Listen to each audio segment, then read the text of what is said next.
निरसा के ईसीएल के मुगमा एरिया अंतर्गत लखी माता कोयलियरी में हो रही हैवी ब्लास्टिंग में ग्रामीणों की नींद उड़ा दी है।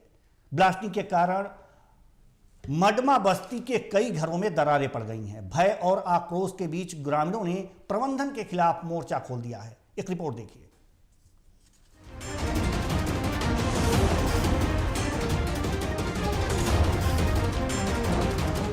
लखी माता कोलियरी में हैवी ब्लास्टिंग, मडमा बस्ती के घरों में पड़ी बड़ी दरारें, ग्रामीणों में प्रबंधन के खिलाफ आक्रोश। हैवी ब्लास्टिंग के विरोध में भीटी पंप बंद,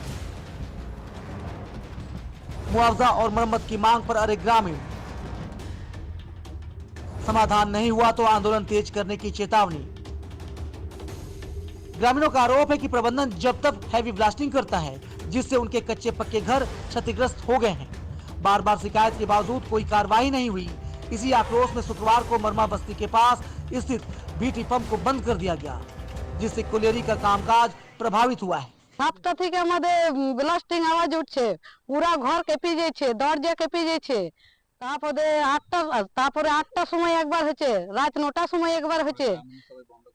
আমরা ওইখানে যে বন্ধ করলাম, ম্যানেজার বলছে না बंद হবে না। हमारे यहाँ ब्लास्टिंग हो रहा है बहुत ज्यादा ही अधिक मात्रा में, और हम लोग का घर धस सकता है। हम लोग क्या होंगे, कुछ होंगे, उसका कुछ न्यूज़ वाला को फिक्र नहीं, कुछ चिंता नहीं।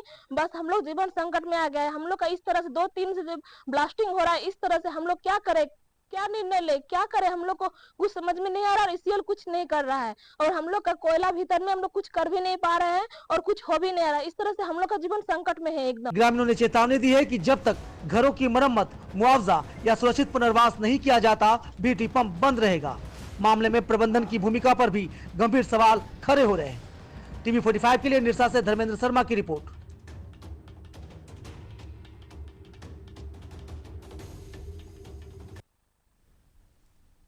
तो हैवी ब्लास्टिंग से दहशत है और घरों में दरारें पड़ रही हैं।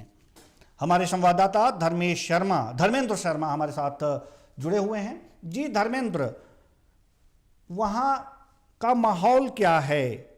पता चल रहा है कि हैवी ब्लास्टिंग से घरों में दरारें आ गई हैं। देखिए, जब से यहाँ पर आउटसोर्सिंग का काम शुरू हुआ है और वो लोग हैवी ब्लास्टिंग करते हैं, जिसके कारण काफी घरों में दरार पड़ी हुई है, जहाँ के ग्रामीण वहाँ पर दरार पड़ने से काफी नाखुश है।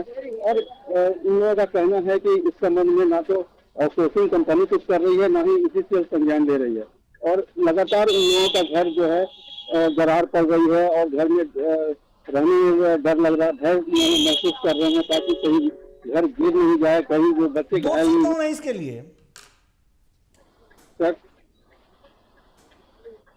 हेलो जी धर्मेंद्र, दोषी कौन है इसके लिए? ये निश्चित रूप से तो ईसीएल का ही प्रबंधक दोषी होंगे। कानपुर बी कोलियरी भी बगल में चल रही है, कापासारा चल रही है, मंडल कोलियरी है, लेकिन कानपुर बी के प्रबंधन भी इस संबंध में कोई भी संज्ञान नहीं ले रहे हैं। ईसीएल महाप्रबंधक से भी बात हुई थी, तो ईसीएल महाप्रबंधक का कहना है कि नहीं, ऐसी कोई बात नहीं है, सुरक्षा का पूरा ध्यान रखा जा रहा है। इसके बावजूद भी जितने भी मरमा के घर में काफी घरों में दरार देखने को मिल रहा है। जी बहुत बहुत धन्यवाद इस तमाम जानकारी के लिए धर्मेंद्र। तो हैवी ब्लास्टिंग से निरसा के घरों में दरारें पड़ रही हैं, जिससे जनता में आक्रोश है।